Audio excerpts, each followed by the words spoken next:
ಮಂಗಳೂರು ನಗರದ ಕಪಿತಾನಿಯೋ ಶಾಲೆಯ ಒಂದು ಮತಗಟ್ಟೆಯಲ್ಲಿ ತಾಂತ್ರಿಕ ತೊಂದರೆಯಿಂದಾಗಿ ಮತದಾನ ನಿಧಾನಗತಿಯಲ್ಲಿ ನಡೆಯಿತು.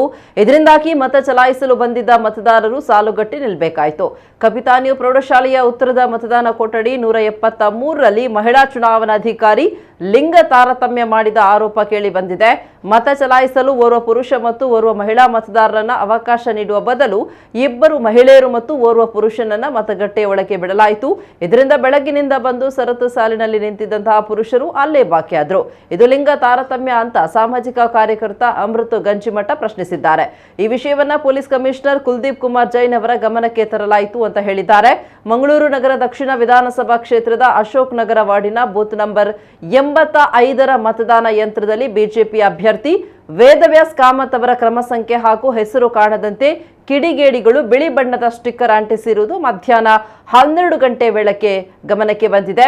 ಇದು ಮತದಾರರಲ್ಲಿ ಗೊಂದಲ ಉಂಟು ಮಾಡುವ ಷಡ್ಯಂತ್ರವಾಗಿದ್ದು, ಇಂತಹ ಕೀಳು ಮಟ್ಟದ ರಾಜಕೀಯದ ವಿರುದ್ಧ ತಪ್ಪಿತಸ್ಥರ ಮೇಲೆ ಕೂಡಲೇ ಕ್ರಮ ಕೈಗೊಳ್ಳುವಂತೆ ಬಿಜೆಪಿ ವತಿಯಿಂದ ಚುನಾವಣಾಧಿಕಾರಿಗಳಿಗೆ ದೂರು ನೀಡಲಾಗಿದೆ. ಲೇಡಿ ಹಿಲ್ ಶಾಲೆಯಲ್ಲಿ ಸ್ಥಾಪಿಸಿರುವಂತಹ 87ನೇ ಮತಗಟ್ಟೆಯಲ್ಲಿ ಸುಮಾರು 11:15ರ ವೇಳೆಗೆ ಮತದಾನ ಯಂತ್ರ ಕೆಟ್ಟು ಹೋಗಿದ್ದು, ಇದರಿಂದ ಸುಮಾರು ಅರ್ಧ ಗಂಟೆ ಮತದಾನ ಪ್ರಕ್ರಿಯೆ ಸ್ಥಗಿತಗೊಂಡು ಬಳಿಕ ಪುನರಾರಂಭಗೊಂಡಿತು. ಹಿರಿಯ ನಾಗರಿಕರಿಗೆ ಮತ ಚಲಾಯಿಸಲು ಪ್ರಾಶಸ್ತ್ಯ ನೀಡೋದ್ರಿಂದ ಕೆಲವು ಮತಗಟ್ಟೆಗಳಲ್ಲಿ ಮತ ಚಲಾಯಿಸಲು ಸರತಿ ಸಾಲಿನಲ್ಲಿ ನಿಂತಹ ಇತರ ಸಾಮಾನ್ಯ ಮತದಾರರು ಗಂಟೆಗಟ್ಟಲೆ ಕಾಯಬೇಕಾಯಿತು.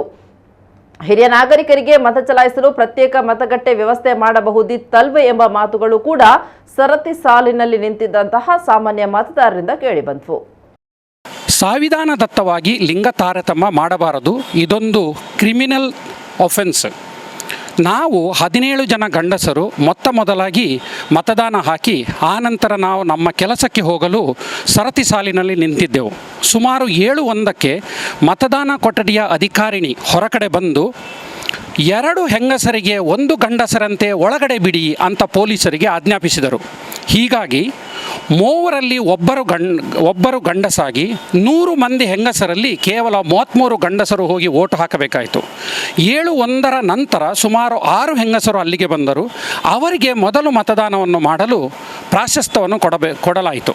ಹೀಗಾಗಿ ನಮ್ಮಂಥವರಿಗೆ ಗಂಡಸರಿಗೆ ಅಲ್ಲೇ ನಿಲ್ಲಿಸಲಾಯಿತು. ಸುಮಾರು 100 ಜನ ಹೆಂಗಸರು ಓಟು ಮುಗಿಸಿ ಮತದಾನ ಮಾಡಿ ಹೊರಬರುವಾಗ ನಾವು 33 ಜನ ಮಾತ್ರ ಓಟು ಮಾಡಲು ಆಯಿತು.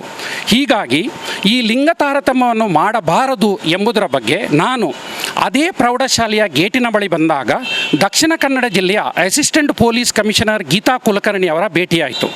ನಾನು ಅವರಿಗೆ ನಡೆದುದನ್ನು ಮೌಖಿಕವಾಗಿ ಹೇಳಿಬಿಟ್ಟೆ. ಆ ಕೂಡಲೇ ಅವರು ಕಮಿಷನರ್ ಕುಲ್ದೀಪ್ ಕುಮಾರ್ ಜೈನ್ ಅವರಿಗೆ ಫೋನ್ ಹಾಯಿಸಿ ಈ ಸಂಗತಿಯನ್ನು ಅವರ ಗಮನಕ್ಕೆ ತಂದರು.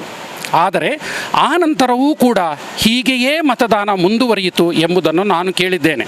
ಆದುದರಿಂದ ಈ ಬಗ್ಗೆ ಸಂಬಂಧಪಟ್ಟ ಮತದಾರ ಅಧಿಕಾರಿಯು ಈ ಬಗ್ಗೆ ಏನಾದರೂ ಕ್ರಮ ತೆಗೆದುಕೊಳ್ಳಬೇಕು ಹಾಗೂ ಈ ನಂತರ ಈ ರೀತಿಯ ಒಂದು ಲಿಂಗ ತಾರತಮ್ಯವನ್ನು ಮಾಡಬಾರದು ಎಂಬುದಾಗಿ ನನ್ನ ಆಶಯ.